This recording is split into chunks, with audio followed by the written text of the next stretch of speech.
पुणी आउ थे आप समस्त को नमस्कार शुभेच्छा आप समस्त को स्वागत करुच्ची अंतिम समय वाक्य को नहीं मु शेष डाक स्वर्गर ईश्वर ये टॉपिक आम अच्छे धन्यवाद जो ऑनलाइन अच्छा धन्यवाद परमेश्वर को धन्यवाद सुंदर होप चैनल माध्यम परमेश्वर वाक्य परमेश्वर राज्य विस्तारित निमंते जो महान योजना ईश्वर से प्रभु को प्रशंसा आसन प्रार्थना करवा आज वाक्य मध्य जावा दयाम सृष्टिकर्ता पिता आम धन्यवाद देउछु ए समय निमंते सुजोग निमंते अंतिम समय तुम आगमन पूर्व तुम्हें वाक्य को विस्तारित करुछ प्रत्येक लोक पाखे सत्य पहुँचू प्रत्येक लोक सत्य जानतु उद्धार प्राप्त हूँ होप चैनल दे अनेक लोक मैंने प्रभु ये सत्य शुणा जाऊँच प्रभु तुम अनुग्रह कर से चक्षु कर्ण हृदय खोली दियो जहाँकि सत्य से शुणे बुझीपारे से साहाय्य कर मत साहाय्य कर कहीपर ठीक रे से अनुग्रह कर धन्यवाद दे प्रभु जीशु ने मागुछि आमेन। या पूर्व आम पढ़ी शैतान डिसेप्शन बा शैतान प्रतारण बा ठकामी आम कही शेष अस्त्र भाव में शैतान व्यवहार कर ठकामी को प्रतारणा को आ बहुत कम लोक मैंने ये प्रतारण को बुझीपारे समस्ते तो जाल पड़ीजे से आम आखि खोलिया पड़ो गोटे पद सहित मुझे आज आरंभ करी आज आम सब्जेक्ट को जीवा ये लिखा है जब आप खोलिए जोहन को द्वितीय पत्र तार 9 और 10 लिखा अच्छी जे कहीं ख्रीष्ट शिक्षार सीमा मध्य न रही ता अतिक्रम करे से ईश्वर को पाई ना जीशुख्रीष्टर शिक्षार सीमा अच्छी जीशुख्रीष्टर शिक्षा अच्छी प्रत्येक शिक्षा को आम देखा पड़ो से खाया विषय शिक्षा कौन दूसरी स्वर्ग विषय शिक्षा कौन अच्छी नर्क विषय शिक्षा कौन अच्छी कौ दिन साबदिन ता शिक्षा कौन अच्छी मनीष मला कौन तो शिक्षा अच्छी परगोटी भी अच्छी कि ना ता भर शिक्षा अच्छी प्रत्येक विषय शिक्षा अच्छी 1000 वर्ष कौटी काटा मैंने तार मध्य शिक्षा अच्छी जीशु तृतीय आगमन कौन तार मध्य शिक्षा अच्छी लोक द्वितीय आगमन जानी तृतीय आगमन जानते ना कि बाइबल अच्छी प्रत्येक शिक्षा को आम देखा पड़ो ख्रीष्ट शिक्षार सीमा मध्य रहा पड़ो आज से सीमा पार करी बाइबल प्रकाश करुच्ची जे कि ख्रीष्ट शिक्षार सीमा मध्य न रही ता अतिक्रम करे से ईश्वर को पाई ना जे शिक्षार सीमा मध्य रहे से पिता पुत्र उभय को पाई अच्छी जदि आम शिक्षा भितर रोचु ख्रीष्ट ठार रहा अर्थ ख्रीष्ट शिक्षा भितर रहा तेज आम क्या पाऊँ पिता को पाऊँ पुत्र को पाऊँ आ बाइबल प्रकाश करुच्ची कहीं जदि शिक्षा न घिनी कहीं जदि यही शिक्षा न घिनी तुम्हारे निकट को आसे तेबे ताहाकू गृह अतिथि न कर जदि ख्रीष्ट शिक्षा नहीं कि आसुना भ्रांत शिक्षा नहीं कि आसुंच जो शिक्षा ख्रीष्ट कहूना मनुष्यर शिक्षा हो पारे मंडल शिक्षा हो पारे प्रथा परंपरा शिक्षा सेटा धर्मर उपदेश बाणी बोली दे शिक्षा दियंती प्रभु कौन कहते सेठी मु नहीं सेटा मो शिक्षा नुह धर्मशास्त्र धरी थे किंतु शिक्षा कहार थी शैतान शिक्षा थी आउ सहजरे लोक ठकाने पड़े से जीशु कौन कहते कि यही जदि जीशु शिक्षा न घिनी तुम निकट आसे तुम्हें कौन कर ना तुम्हें तो घरे मध्य आतिथ्य कर ना संबर्धना जना ना जब आम से शिक्षा को शुणा से शिक्षा को बुझा बुझा से शिक्षा को पालन कर इच्छा करदे आम कौन हवा नष्ट हो बाइबल प्रकाश कर बाइबल प्रकाश करुच्ची लिखा है आतिथ्य न कर जदि कहीं ताको संबर्धना जनाए आतिथ्य करे तार समस्त पापर बा दुष्कर्म सब सी हो अर्थ आम कौन देखिपर भूत आत्मा संपूर्ण भाव प्रवेश कर आम सत्यर सपक्ष ना सत्यर विपक्ष जदि आम मिथ्या शिक्षा को भल पाइबा परमेश्वर आम सहित केबे भी रहिबे नाही जदि आम मिथ्या पथ को बाछिबा जीवा निमंते परमेश्वर आम सहित कहीं रहिबे प्रभु सब सत्यर सपक्ष अटंती सत्यमय आत्मा को से देवे सत्यमय आत्मा को से भितर को नेबे आम भितर को नेबे से आम विचार विषय धार्मिकता विषय प्रकाश करेंगे आम के बंचा पाप के घृणा करवा से विषय शिक्षा देवे कि पवित्र जीवन यापन करवा ता से शिक्षा देवे कि आम सत्य पथरे जावा ता शिक्षा देवे केमती आम धैर्य सहित जीवन यापन करवा ता शिक्षा देवे से आत्मा आसला मान को तो बाइबल को प्रकाश कर देखिपारे जे कि ख्रीष्ट शिक्षार सीमा भितर रहिबो से क्या पाई पिता पुत्र पवित्र आत्मा पाई शिक्षार बाहरी जाऊँ तेज आम किए आसो जदि आम आलोक बाहरी जाऊँ जदि आम सत्य बाहरी जाऊँ निश्चित भाव अंधकार आसो अंधकार शक्ति आसो आम सुजोग दौचे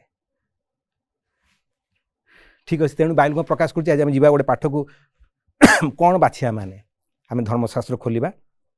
आदि पुस्तक 2 तार 16-17 कौन बाछिबा आम बाछिया उपर निर्भर करुछि। लिखा है आदि पुस्तक 2 तार 16-17 सदाप्रभु परमेश्वर से मनुष्य आज्ञा दी कहले तुम्हें उद्यान समस्त वृक्षर फल स्वच्छंद भोजन करिपार मात्र सदासत ज्ञानदायक वृक्ष विषय सदाप्रभु कहते कौन जो तुम्हें खाइब से दिन कौन हम नित्यांत मरिब। बाइबल प्रकाश करुछि प्रभु गोटे विषय रिजर्व थे गोटे गछ को रिजर्व थे तुम्हें ताको छुईब ना तुम्हें ताको खाइब ना किंतु कौन हम तुम खाइब ता परिणाम कौन आस देखो ना कौन आसला परिणाम जदि आम परमेश्वर कथा को न मानिबा जदि परमेश्वर से वातावरण प्रभु से शिक्षा न रहा कौन हम कौन हम आम जीवन चिंता करना बाइबल प्रकाश कर कौन है आम देखु बाछिया द्वारा कौन आसला प्रभु गोटे विषय रखिंट रिजर्व रखिंट प्रभु जोड़ा मना करी आम छुईबा कौन हम तेणु प्रभु आमको सम्मान दिखाते तुम्हें कौन आम प्रभु फ्रीडम कर सृष्टि कर स्वाधीनतार अधिकार आम कंढे भाया सृष्टि होने कंप्यूटर भाया सृष्टि होने चाबी मोड़देला जहाँ बैटेरी भर्ती होगा जहाँ चिप्रे भर्ती सेटा ही कह ना आम बाछियार अधिकार देते आम कौन बाछिया स्वर्ग बाछिबा ना नरक बाछिबा शैतान को बाछिबा ना प्रभु को बाछिबा। ये आम देखुचे हावा कौन बाछिले मना करिया सत्य से अबाध्यता को बाछिले आ ता फलस्वरूप कौन है देखिपुर जिते आप अबाध्यता को बाछिबे कौन हम तार परिणाम देखो ना अबाध्यता बाछिया जो कौन है से बाइबल प्रकाश कर परस्पर को देखी पार नुथिले उल्लंघन थिले कि जितेबाला से अबाध्यता को बाछिले ता जो पाप आसला आ कौन है शरीर जो वस्त्र थिला चलीगला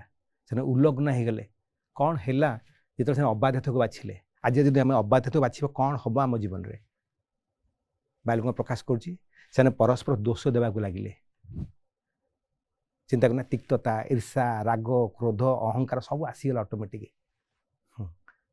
चिंता करना बाइबल प्रकाश कर कौन से शैतान कथा को मानिले शैतान सब क्यारेक्टर से जीवन को आसिले हारी परस्पर को दोष दबा निंदा दबा तो जुग एटा तो जुग एटा निज भूल को न बुझा ईश्वर को न खोजा से लुचिले से जाकि निजर भूल अपराध घोड़िया चेष्टा कले आम कौन देखिपे बाइबल प्रकाश कर आदि पुस्तक में देखिपे ता जो कौन है बाइबल प्रकाश कंटा गोखर जातीय गछ बाहर केते भयंकर ना से भूल जो भूमि अभिशप्त है कंटा गोखर जातीय विष सब बाहर भूमि अभिशप्त है भूमि पत्थर होगा बाइबल प्रकाश कर हार्ड होगा बाइबल प्रकाश कर कौन है ना अबाध्यतार परिणाम देखिपे केते सांघातिक अवस्था आसला ना आ बाइबल प्रकाश कौन हिंस्रक हेले से कौन पशु खाया कथा कि पाप पर आम देखिपे अबाध्यता पर आम देखुचे बाघ हरिण को खाइला विष आसीगला तिक्तता आसीगला हिंसा आसीगला उल्लग्नता आसीगला मरण आसीगला रोग आसीगला समस्या आसीगला बार्धक्य आसीगला को प्रकार स्थिति आसीगला ना जिते प्रभु दूर को जीवा कौन हम अवस्था ना मानकर जिते प्रभु दूर को जीवा प्रभु सहित रही केते आनंद ना केते शांति ना प्रभु दूर को गले अशांति दुख जंत्रणा कष्ट प्रभु सहित रहिले से कष्ट आनंद परिवर्तन हम कारण ख्रीष्ट आम सहित अच्छा ये आम देखिपे अवस्था अबाध्यतार परिणाम आम देखुचे कौन बाछिले माने आदि पुस्तक से गोटे पद मुझे देखेबी 3 लेखा अच्छी ये लेखा अच्छी जब आम पढ़ा 3:16 पद ये लेखा अच्छी जे से नारी कहले तू से नारी कहले आम भी तुम गर्भवेदना अतिशय बढ़ेबा। ये गर्भवेदना नथिला प्रसव वेदना नथिला संतान प्रसव समय से वेदना नथिला किंतु कौन है अभिशाप आसला अभिशप्त है माँ को जीवन में आम देखिपे संतान प्रसव जो कष्ट आसता है कौट आसला ये जो पाप जो अबाध्यता जो ये विषय आसला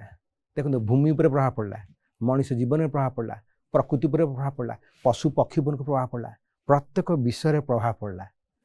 भूल आम बोलते छोट भूल छोट पाप हाँ से फल टे खाईदेला कौन है कि से छोट भूल केत विनाश को नहीं आसला ना आम जीवन में आम हाँ छोटा भूल करदेली तो कौन अच्छी ना भाई मैंने प्रत्येक क्रियार विपरीत प्रतिक्रिया अच्छी आम हो पारे गोटे भूल करदेचु आम हो पारे गोटे बाछीचु गोटे भूल करने तार परिणाम आज ना आम काली भोगिया पड़ो। तेणु आमको निहाती भाव में ख्रीष्ट शक्ति ख्रीष्ट अनुग्रह प्रत्येक विषय विश्वस्त रहा पड़ो। विश्वास सहित विश्वसता और बाध्यता आमको निहाती आवश्यक अच्छी। आ धर्मशास्त्र कौन प्रकाश करुच्ची कौन है बाइबल प्रकाश करुच्ची आम से पद पढ़ुले ये लिखा अच्छी भूमि अभिशप्त है तलू यदि पढ़े 3 लिखाई तुमको मना कराई से फल खाया जो तुम्हें से फल खाइल आ भूमि शापग्रस्त है आ तुम्हें कौन हम जावजीवन क्लेशरे तुम्हारे भोक पाइब झाड़ बाहर आ कौन बाइबल प्रकाश करुच्ची कंटा और गोखर जातीय गछ उत्पन्न है आ कौन प्रकाश करुच्ची आ तुम्हें मरीजीव कौन हम तुम्हें माटी आउ थे मिसीज के दुख विषय ना प्रभु कौन तैयारी करते सबुदिन रहा निमंते कि परिणाम कौन आसला मृत्यु हम किंतु आउ थे प्रभु आम सुजोग देना कि आम देखिपारे आउ गोटे पद जी मैंने आदि पुस्तक 4 आम जो देखा आम से सुंदर पद 4 अध्याय तार 1 लिखा अच्छी ये लिखा है 4 अध्याय आदि पुस्तक 1 लिखा अच्छी अनंतर आदम अपना भार्यांगर सहवास करते से गर्भवती हो अर्थात लाभ नामक गोटे पुत्र प्रसव कले आ सदापन मोर एक नर लाभ होती एथर से हेबल अस्थायी नामक ताहार सहोदर को प्रसव कले हेबल मेषपालक कयन कृषक थिले समानुक्रमे कयन सदापन दूसरे भूमुत्पन्न फल आनी उत्सर कले आ हेबल मध्य निज पलर प्रथम हाथ केत पशु और से मेद उत्सर कले सदाप्रभु हेबल को और नैवेद्य को ग्राह्य कले मात्र कयन और नैवेद्य से अग्राह्य कले ये तो कयन अतिशय क्रोध हो अधमुख हेले तुम्हारे सदाप्रभु कयन कहले तुम्हें कहीं अधमुख हो तुम्हें कहीं क्रोध करुअछ सत्कर्म कले कि तुम्हें ग्रहण हेब ना सत्कर्म न कले पाप द्वार छकी बसी थाए सदाप्रभु प्रभु कौन कह सदाप्रभु को कयन कौन कहते कहीं प्रभु ता दान को ग्रहण कले कहीं प्रभु कयनकर दान को कयन को अस्वीकार कले हृष्ट चिता दाता को प्रभु कौन करते भल पाती आम देखिपारे कौन कहीं प्रभु क्रोध कले बाइबल प्रकाश करुच्ची देखो ईश्वर सब देखते ईश्वर सब जानती ईश्वर को आम किसी लुचई पारिबा नहीं आम बाछा कौन जानी हेबन जानी कौन आने आवश्यक अच्छी आम पाप क्षमा केमती हो पार आमर उत्तम कर्म जो आम पाप क्षमा पाइपर ना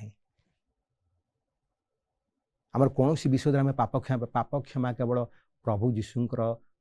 रक्त हो पार विश्वास करिया पड़ो कथा शुणा पड़ो ये हेबल ताहा करथिले से बुझी पारथिले जे मु जने पापी अटे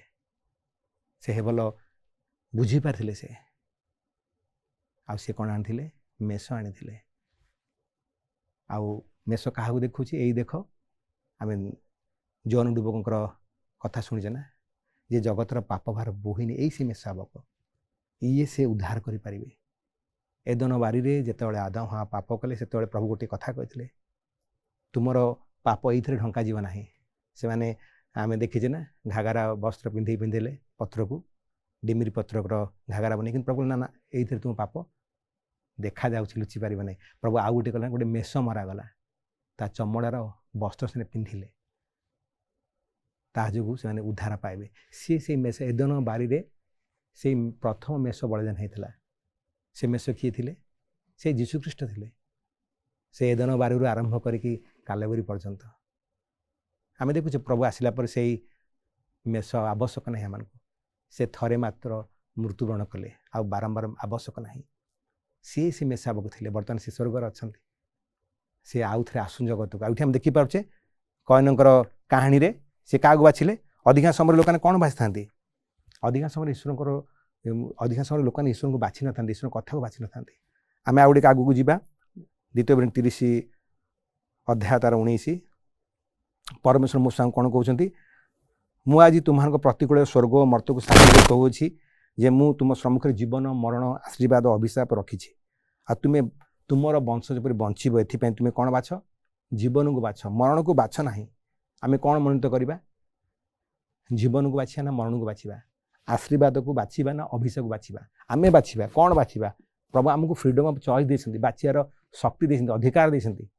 तुम्हें बाछ स्वर्ग बाछुच ना नरक बाछुच मत बाछुच ना शैतान को बाछुच कौन बाछ तुम्हें बाछ गोटे सुंदर सुजोग प्रभु आमको देते कौन सी व्यक्ति जिते स्वर्ग जाऊ ना सी कहनी प्रभु तुमर दोष थिला कहीं जड़े प्रभु आंगुठी देखई पारे ना जे प्रभु मु स्वर्गर बाहर तुम जो ना प्रभु कहे मुझे तुमको देखई तुम्हें कौन बाछ बाछ तुम्हें कौन बाछिल जीवन बाछिल ना मरण बाछिल आशीर्वाद बाछिल ना अभिशाप बाछिल मत बाछिल ना शैतान को बाछिल जीशु गोटे कथा कहते चोर चोरी बध विनाश आसे चोर हूँ शैतान सी बध कर सी हत्या कर तुम्हें ताकू बाछिल हत्या कले तुम्हें ताकू बाछिल मु जीवन दाता मु तुम्हें मृत्युवरण कली मु स्वर्ग खाली करदेली तथा तुम मत बाछिल ना तुम्हें कह मु तुम कौन न करी प्रभु सबू किछि कले गोटे पापी को उद्धार करने निमंते आउ कौन करते स्वर्ग खाली करदे से मनीष उद्धार करने निमंते कि दुख विषय ये मनीष से प्राश्चित को बुझीपारा से बलिदान को बुझीपारा नहीं बरं से प्राश्चित कर्ता को भूलीगला से ये धर्मशास्त्र कौन प्रकाश कर तुम्हें कौन बाछ बाछ जदि आम अबाध्य हवा जदि आम कह ना मुझे शुणिबिनी कि आधम जमी बाछिला आवा जमी बाछिला आम कौन बाछा आम सम्मुखें आज प्रभु रखुच्च अभिशाप रखुच्च आशीर्वाद अच्छी आम कौन बाछा आम जीवन को बाछा ना आम वंश जमी सब आगू बढ़ से जीवन को बाछी आम पवित्रता चलिया बाछा आम बाध्यता रहा बाछा से आम मंगल अच्छे से आम आशीर्वाद अच्छे आम जीवन निमंते आ से प्रभुर खुशी अच्छे आम जीवन निमंते रोमियो तार 6:16 पद ये लिखा है मृत्युजनक पाप किंबा धार्मिकता जनक आज्ञामता या मधुर जहाँ निकट तुम आज्ञा हवा निमंते आपण दास रूप समर्पण कर अर्थात जहाँ आज्ञा पालन कर तुम्हें तार दास अटे एक जान ना प्रभु को कहते सुंदर भाव ना आम मैंने कार आज्ञा पालन करवा प्रभु को आज्ञा पालन करवा देखो दुईटा दूर आमको गोटे बाछा पड़ो धार्मिकतार बढ़िया धर्म रहा ना आम कार परमेश्वर दास हवा ना शैतान दास हवा टंकार दास हवा ना कार दास हवा ने दुई मुनिवर सेवा तुम्हें कर न पार जड़े मुनिब को बाछिया पड़ो जड़े गुरु को आम बाछिया पड़ो तेणु प्रभु कौन कहते देखो आज जगत मध्य बहुत लोक माने बाध्य कथा कहले बहुत कष्ट पाती ना कि दरकार नहीं बाध्य हवा कि प्रभु चाहती बाध्यता आम जीवन में से इच्छा अटे बाइबल प्रकाश कर कौन जब आम पाप को बाछा कौन हम आम कार बाध्य हवा क्या मनोनीत करवा शैतान सह रहा कि पाप रुहतु आपण मैंने जहाँ करा करूँ कि भूली जातु स्वर्ग राज्य कारण आपंकर जो कार्य गुड़िक कर दिने आपको एकाउंट देवा पड़ो प्रभु मना कर जो कार्य गुड़ से करा एकाउंट देवा पड़े धर्मशास्त्र प्रकाश कर बहुत लोग कष्ट लगे ना ये विषय कहीं से प्रचार करुच्ची ए विषय कौन दरकार कि ना अनुग्रह समय आम समस्त स्वर्ग को पलैया किसी दरकार ना विश्वास कर दियो यथेष्ट अटे ना प्रभु से कहना आमको बाछा पड़ो आशीर्वाद को बाछा पड़ो पवित्रता बाछा पड़ो प्रेम शांति रहा बाछा पड़ो सहभागिता बाछा पड़ो परस्पर को आम सेवा करने बाछा पड़ो ख्रीष्ट मन बाइबल प्रकाश ख्रीष्ट जीशुर जमी मन था तुम से मन हो सेम स्वभाव हो सेम चरित्र हो सेम जीवन हो केवल आम कथा नुह आम पारिवारिक जीवन में आम मांडलिक जीवन में आम कार्यक्षेत्र में प्रत्येक क्षेत्र में आम कौन करिया सेमती जीवन यापन करवा जोसेफ कथा मुझे बहुत भल पाए जोसेफ तो 44 घरे थे से बाइबल प्रचार कर जीवन शैली एमती जीवन शैली एमती से 44 कहला या ईश्वर को आत्मा अच्छे तार जीवन तार कथा शैली तार प्रभु भय एत प्रभाव पकड़ा 44 उपर तार समस्त दायित्व ताकू देदेला से तेना आम जीवन में लोक ने आम कौन प्रचार देखिपारि न था कि आम जीवन शैली एत मात्र प्रभाव पड़ता है साद्राक में अब्दुल जीवन शैली कौन थी ना केते स्ट्रंग थी ना महाराज आप जहाँ करा करूँ आम परमेश्वर छाड़ू ना कौन स्वभाव था जीवन में ये आम देखिपुर आम कहार आज्ञाबता हाँ बाइबल प्रकाश करुच्ची मुझे कथा कहूँ ख्रीष्ट जीशुर जपरी मन था तुम सेमती मन हो केते निस्वार्थपर थिला ना केमती निस्वार्थपर थिला ना केते बाध्यता थिला ना आमे कौन हवा भाई माने आमे को पथ को जीवा को विषय बाछिया माने को विषय ईश्वर को कष्ट दौर से विषय बाछिया कि मैंने को विषय आम परिवार को कष्ट दौर को विषय आम व्यक्तिगत जीवन कष्ट दौर को विषय द्वारा मैंने प्रभु दूर हो जाऊँ को विषय द्वारा आम परिवार को विपद आनी अच्छु से विषय बाछिया क्या मैंने से प्रभु चाहती ना तेणु बाइबल को प्रकाश कर हिब्रू 12:10 लिखा अच्छी तदनुसार लिखा अच्छी से आम्हान किंतु से आम्हाने जपरी तांकर पवित्रता सहभागी एथि से कौन कले से प्रभु चाहती जे आम पवित्रतार सहभागी हो पवित्रतार अंश हो सेटा ईश्वर की इच्छा अटे मन स्वभाव पवित्रता ସେଇଟା ସେ ଚାହାନ୍ତି ଆମ ଜୀବନରେ। ଯେମିତି ଜାଗତିକ ପିତା ଚାହାନ୍ତି ମୋ ପିଲାମାନେ ଭଲ ରାସ୍ତାରେ ଯାଆନ୍ତୁ, କିନ୍ତୁ ସ୍ୱର୍ଗସ୍ୱ ପିତା ମଧ୍ୟ ଚାହାନ୍ତି ମୋର ପିଲାମାନେ ଭଲ ରାସ୍ତାରେ ଯାଆନ୍ତୁ। ତେଣୁ ଆମେ କ'ଣ ବାଛିବା? ଯଦି ପ୍ରଭୁ ଆମ ସମ୍ମୁଖରେ ଆଶୀର୍ବାଦ ଅଭିଶାପ ରଖିଛନ୍ତି ଆମେ ଅଭିଶାପ ବାଛିବା କି? ଯଦି ପ୍ରଭୁ ଆମ ସମ୍ମୁଖରେ ବିଶ୍ରାମ ରଖିଛନ୍ତି, ପବିତ୍ର ଦିନ ରଖିଛନ୍ତି, ସପ୍ତମ ଦିନ ରଖିଛନ୍ତି, ଆମେ କାହିଁକି ମଣିଷ ଦିନକୁ ବାଛିବା? କାହିଁକି ଆମେ ପ୍ରଭୁଙ୍କର ଅବାଧ୍ୟ ହେବା? ପ୍ରଭୁ ଆମକୁ ଗୋଟେ ସମୟ ଦେଇଛନ୍ତି ତାଙ୍କ ସହ ସହଭାଗିତା ନିମନ୍ତେ, ଆମେ ତାଙ୍କ ନିକଟକୁ ଆସିବା। ସେଥିପାଇଁ ଆପଣ ଲୋକମାନେ ଘୃଣା କରନ୍ତୁ, କିଛି ଯାହା ଆସେ ନାହିଁ, କିନ୍ତୁ ଆପଣ ପ୍ରଭୁଙ୍କ କଥା ମାନୁଛନ୍ତି। ଆପଣ କ'ଣ ବାଛିବେ ଭାଇମାନେ? ସୋସିଆଲ ମିଡ଼ିଆରେ ଆଜି ଲୋକମାନେ ସମୟ ବାହାର କରିପାରୁନାହାନ୍ତି। ସୋସିଆଲ ମିଡ଼ିଆରେ ବହୁତ ସମୟ ଦେଉଛନ୍ତି, କିନ୍ତୁ ଆମେ କେଉଁଥିରେ ସମୟ ଅଧିକ ଦେବା? ବାକ୍ୟ ଅଧ୍ୟୟନରେ, ପ୍ରାର୍ଥନାରେ, ସହଭାଗିତାରେ ଆମେ ବଢ଼ିବାକୁ ପଡ଼ିବ। ତେଣୁ ପ୍ରଭୁ କ'ଣ କହୁଛନ୍ତି? ପ୍ରକାଶ ଲେଖା ଅଛି ଯେ ତୃଷିତ ସେ ମୋ ନିକଟକୁ ଆସୁ, ବିନା ମୂଲ୍ୟରେ ଜଳ ପାନ କରୁ। ପ୍ରଭୁ ଆମକୁ ଜୀବନର ଜଳ ଦେବାକୁ ଚାହାନ୍ତି, ପ୍ରଭୁ ସେ ରୁଟି ଦେବାକୁ ଚାହାନ୍ତି। ଆମେ ବହୁତ ଭୋକିଲା ଅଟୁ, ଜାଗତୀୟ ଖାଦ୍ୟ ଆମକୁ ତୃଷା ମେଣ୍ଟେଇ ପାରିବ ନାହିଁ, ଆମକୁ ସ୍ୱର୍ଗସ୍ଥ ଖାଦ୍ୟ ଆବଶ୍ୟକ ଅଛି। ପ୍ରଭୁ କହିଲେ ମୁଁ ସେ ଜୀବନଦାୟକ ଆହାର ମୋତେ ଭୋଜନ କର,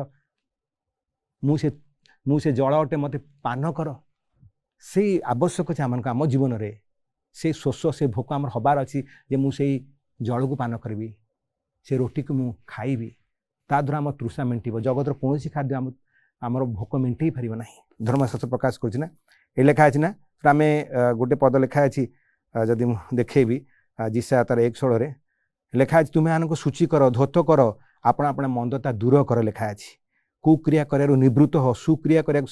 ଚେଷ୍ଟା କର, ନ୍ୟାୟ ବିଚାର କର, ଉପଦ୍ରବକୁ ସାହାଯ୍ୟ କର, ପିତୃହୀନମାନଙ୍କର ବିଚାର କର, ବିଧବାମାନଙ୍କର ପକ୍ଷରେ ତୁମେ ଠିଆ ହୁଅ। କେତେ ନା ପ୍ରଭୁ କହନ୍ତି ମନ୍ଦତା ଦୂର କର,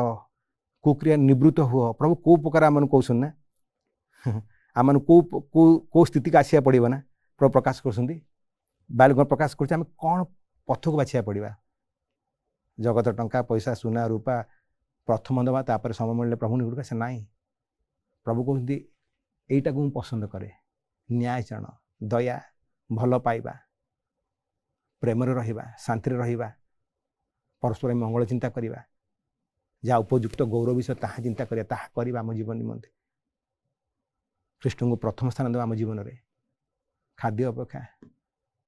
କୌଣସି ବିଷୟ ଅପେକ୍ଷା ପରମେଶ୍ୱର ପ୍ରଥମ ସ୍ଥାନ, ସେଇଟା ପ୍ରଭୁ କହୁଛନ୍ତି। ଆଜି ଆମେ କ'ଣ ବାଛିବା? ସ୍ୱର୍ଗରୁ ସେ ସ୍ୱର ଆସିଲା, ଲାଷ୍ଟ କଲ୍ ଫର୍ ହେଭେନ୍, ଶେଷ ଡାକରା ସ୍ୱର୍ଗ। ତୁମେ କ'ଣ ବାଛୁଛ? ବାଛ ତୁମ ଜୀବନ ନିମନ୍ତେ। ଆଶୀର୍ବାଦ ବାଛିବ ନା ଅଭିଶାପ ବାଛିବ? କେଉଁ ପଥକୁ ତୁମେ ବାଛିବ? ବାଛ। ଦେଖ ନା ଜୀବନରେ ଆମେ ବହୁତ ସେ କଥା ପଢ଼ିଥାଉ, ଆମମାନଙ୍କ ଜୀବନରେ ବହୁତ ଘଟଣା ଆମେ ଦେଖିପାରୁଛୁ। ଏବଂ ଜୀବନରେ ମଧ୍ୟ ବହୁତ ଘଟଣା ଦେଖନ୍ତୁ ତାଙ୍କ ଜୀବନରେ କ'ଣ ପ୍ରକାର ସ୍ଥିତି ଆସିଲା। କୋଟିପତିରୁ ଭିକାରୀ ହେଇଗଲେ ସେ, କିନ୍ତୁ ସେ କେଉଁ ପଥ ବାଛିଲେ? ପ୍ରଭୁଙ୍କୁ ଗାଳି କଲେ ଯେ ପ୍ରଭୁ ମୋର ଏମିତି ଅବସ୍ଥା କାହିଁ ଆସିଲା? ନାହିଁ, ସେ ପ୍ରଭୁଙ୍କୁ ତୁମର ଧନ୍ୟ ହଉ, ତୁମ ନାମ ଧନ୍ୟ ହଉ, ତୁମେ ଦେଇଥିଲ, ତୁମେ ନେଲ, ତୁମର ଗୌରବ ହଉ। ଭାଇମାନେ ଏଇ କ୍ଷଣିକ ସ୍ଥାୟୀ ଜୀବନ ପାଇଁ ଆମେ ବହୁତ ଚିନ୍ତା କରୁଛୁ, କ୍ଷଣିକ ସ୍ଥାୟୀ ଜୀବନ, କିନ୍ତୁ ଯେଉଁ ଜୀବନ ମିଳିବାକୁ ଯାଉଛି ଆମେ ସେଥିପାଇଁ ଚିନ୍ତା କରୁନୁ। ଏଇ ଛୋଟ ଜୀବନ ପାଇଁ ଆମେ ଏତେ ବ୍ୟସ୍ତ ଯେ ଆମେ ସେଇ ଜୀବନକୁ ଭୁଲି ଯାଉଛୁ, ଯେଉଁ ଜୀବନ ଆମକୁ ପ୍ରଭୁ ଫ୍ରିରେ ଦେଉଛନ୍ତି। ଏଇ ଜୀବନ ପାଇଁ ଆମେ ସବୁ କିଛି କରୁଛୁ, ସେଇ ଜୀବନ ପାଇଁ ଆମେ କିଛି କରୁନୁ। ଯେଉଁ ଜୀବନ ଆମକୁ ଆସୁଛି ସବୁଦିନ ରହିବ ଏ ଜଗତ ମଧ୍ୟରେ, ସେଇ ଜୀବନ ପାଇଁ ଟିକେ ବି ଚିନ୍ତା କରୁନୁ। ପ୍ରଭୁ ଚାହାନ୍ତି ଆମେ ସେଇ ଜୀବନ ପାଇଁ ଚିନ୍ତା କରୁ, ଆଉ ତା ଅତି ଶୀଘ୍ର ଆସେ ଆମମାନଙ୍କ ଜୀବନରେ। ପ୍ରଭୁ ସେ ଜୀବନକୁ ନେଇକି ଆସୁଛନ୍ତି। ପ୍ରଭୁ ଆଶୀର୍ବାଦ କରନ୍ତୁ ଆମ ସମସ୍ତଙ୍କୁ। ପ୍ରଭୁଙ୍କ ଗୌରବ ପ୍ରାର୍ଥନା କରିବା। ଦୟାମୟ ସୃଷ୍ଟିକର୍ତ୍ତା ପିତା, ଆମେ ଧନ୍ୟବାଦ ଦେଉଛୁ ଏ ସୁନ୍ଦର ସମୟ ନିମନ୍ତେ, ସୁଯୋଗ ନିମନ୍ତେ। ତୁମେ ଚାହୁଁଛ ପ୍ରଭୁ ଆମେ ତୁମର ପଥ ବାଛୁ, ତୁମର ଜୀବନକୁ ବାଛୁ, ଆଶୀର୍ବାଦ ବାଛୁ, ଅଭିଶାପ ନୁହଁ, ପାପ ନୁହଁ, ମରଣ ନୁହଁ, ରୋଗ ନୁହଁ, ତୁମକୁ ବାଛୁ ପିତା। ତୁମେ କହିଛ ସବୁକିଛି ମୁଁ ଲୋପ କରିବି, ନୂଆ ସୃଷ୍ଟି କରିବି ଆଉ ଥରେ। ଆଉ ଯେଉଁମାନେ ମୋ ଠାରେ ବିଶ୍ୱସ୍ତ ଥିବେ, ମୋ କଥାକୁ ମାନୁଥିବେ, ସେମାନଙ୍କୁ ମୁଁ ନେଇଯିବି ସବୁଦିନ ରକ୍ଷା ନିମନ୍ତେ। ପ୍ରଭୁ ତୁମେ ଜଲ୍ଦି ଆସ, ଆମେ ତୁମ ସହ ରହିବାକୁ ଚାହୁଁଛୁ। ଅନ୍ୟାନ୍ୟ ଯେତେ ଭାଇ ଭଉଣୀ ଅଛନ୍ତି ସେମାନେ ସେ ହୃଦୟ ଦେହ ବୁଝିବା ନିମନ୍ତେ, ସେମାନେ ଯେପରି ସତ୍ୟକୁ ବାଛିବେ, ପ୍ରେମକୁ ବାଛିବେ, ପବିତ୍ରତା ବାଛିବେ, ତୁମକୁ ବାଛିବେ, ବାଧ୍ୟତାକୁ ବାଛିବେ, ସେ ହୃଦୟ ଦିଅ। ପୁଣି ଆଉ ଥରେ ଧନ୍ୟବାଦ ଦେଇ ତୁମେ ଗୌରବ ପା ବୋଲି ପ୍ରଭୁ ଯୀଶୁଙ୍କ ନାମରେ ମାଗୁଅଛି। ଆମେନ୍।